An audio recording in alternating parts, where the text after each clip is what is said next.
चीन में शनिवार को पहली बार कोरोना वायरस का कोई नया मामला दर्ज नहीं किया गया। चीन में कोरोना वायरस संक्रमण की शुरुआत के बाद ये पहली बार है जब चीन में कोरोना वायरस का कोई नया मामला सामने नहीं आया है।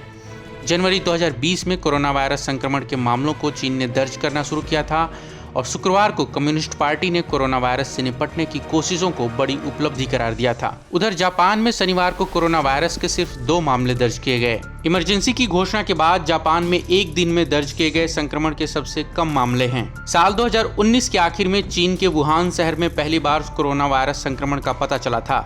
हालांकि मध्य फरवरी के बाद चीन में वायरस से संक्रमण के मामलों में तेजी से कमी आई और अब लगता है कि चीन ने कोरोना वायरस संक्रमण पर नियंत्रण स्थापित कर लिया है। वायरस संक्रमण के चलते 140 करोड़ से ज्यादा की आबादी वाले देश में महज 4,634 लोगों की मौत दर्ज की गई है, जो कि कोरोना वायरस से प्रभावित बहुत सारे छोटे देशों से भी काफी कम है।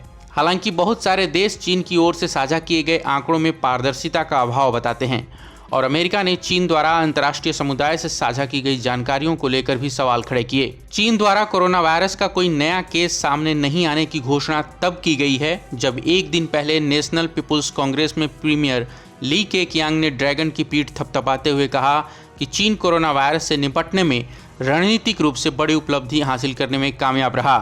हालांकि ली केकियांग ने यह भी कहा कि चीन के सामने अभी भी बड़ी चुनौतियां हैं। वुहान में कोरोना वायरस सामने आने के बाद स्थानीय प्रशासन ने जबरदस्ती डॉक्टरों और व्हिसल ब्लोअर को चुप करा दिया था, जिन्होंने पिछले साल 2019 के आखिर में कोरोना वायरस को लेकर दुनिया को चेताया था। बाद में चीन ने संक्रमण के मामलों की गिनती को लेकर अपने नियम कायदे भी बदल डाले, जिसकी वजह से चीन द्वारा साझा किए गए आंकड़ों को संदेह की नजरों से देखा जाता है।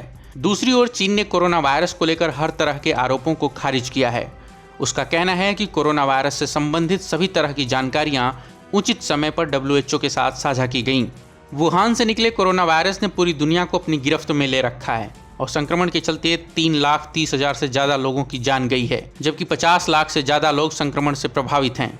कोरोना से सबसे ज्यादा प्रभावित देशों की बात करें तो पहले नंबर पर अमेरिका, उसके बाद रूस, फिर Brazil, Britain, Spain, Italy, Germany, Turkey, France, Iran और कोरोना वायरस के सबसे ज़्यादा मामलों वाले देशों में भारत 11वें नंबर पे है, जबकि चीन टॉप 10 से बाहर हो गया है।